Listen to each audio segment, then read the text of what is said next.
So hi guys, కొత్త లోక chapter 1 movie review ఏంటో చూద్దాం. సో దానికన్నా ముందు వీడియోని అయితే లైక్ అయితే కొట్టండి.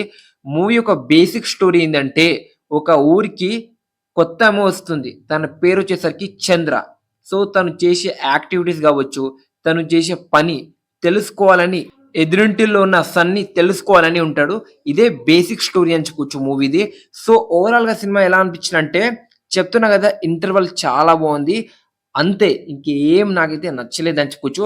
అలానే కళ్యాణి, ఈ అమ్మాయి చేసిన యాక్టింగ్ ఉంది భయ్యా, కొన్ని కొన్ని సీన్స్ దగ్గర చాలా బాగా చేసిందని చెప్పొచ్చు. మంచి యాక్టింగ్, ఎమోషన్ కావచ్చు, చాలా మంచి అయితే డెలివరీ అయితే చేసిందని చెప్పొచ్చు. సో నాకైతే మొత్తానికైతే ఎంగేజ్ అయితే చేయలేకపోయిందని చెప్పుకోవచ్చు. ఫస్ట్ హాఫ్ అయితే చాలా దారుణంగా ఉంటుంది. Interval okay. దానికి సెకండ్ హాఫ్ దానికి మించి అయితే ఉంటుంది. నాకైతే ఎక్కడ కనెక్ట్ అవ్వలేకపోయినా, వాళ్ళు చేసే కొన్ని సీన్స్ కావచ్చు, అలానే డైరెక్టర్ ఏం చూపించాలని అనుకున్నాడో కొన్ని దగ్గర చూపించిండు. ఇంకా కొన్ని దగ్గర అయితే సక్సెస్ అయితే అవ్వలేకపోయినని క్లారిటీగా అయితే మూవీ చూస్తే మీకైతే అర్థమవుతుందని చెప్పుకోవచ్చు ఫ్రెండ్స్. సో ఈ అమ్మాయి అయితే అదరగొట్టిందని చెప్పుకోవచ్చు. మంచి ఫ్యూచర్‌లో యాక్టింగ్ రోల్ అయితే వచ్చే అవకాశం అయితే ఉందని చెప్పుకోవచ్చు ఫ్రెండ్స్.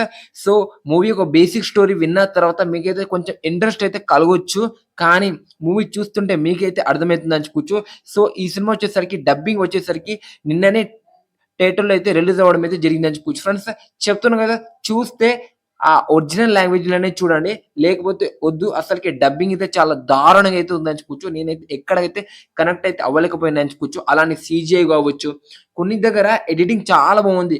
వీఎఫ్ఎక్స్ కూడా ఓకే. ఒక మళ్ళీ బీభత్సంగా లేదు, మరి డిజాస్టర్ లెవెల్ అయితే లేదని చెప్పుకోవచ్చు ఫ్రెండ్స్. సో ఓవరాల్‌గా చూస్తే ఈ సినిమా వచ్చేసరికి బిలో యావరేజ్ ఫిల్మ్ అది నాకు అనిపించింది చూసేటప్పుడు. మరి మీరు చూసుంటే మీకెలా అనిపించింది అనేది కామెంట్ చేయండి. ఇది నా రివ్యూ, కొత్త లోక మూవీ రివ్యూ. సో మీరు చూసుంటే మీకెలా అనిపించింది? ఈ మూవీకి నేను ఇస్తున్న రేటింగ్ వచ్చేసరికి 5కి 1 మాత్రమే. మరి మీరే ఎంత ఇస్తారు అనేది కామెంట్ చేయండి. ఓకే. బాయ్ మరి.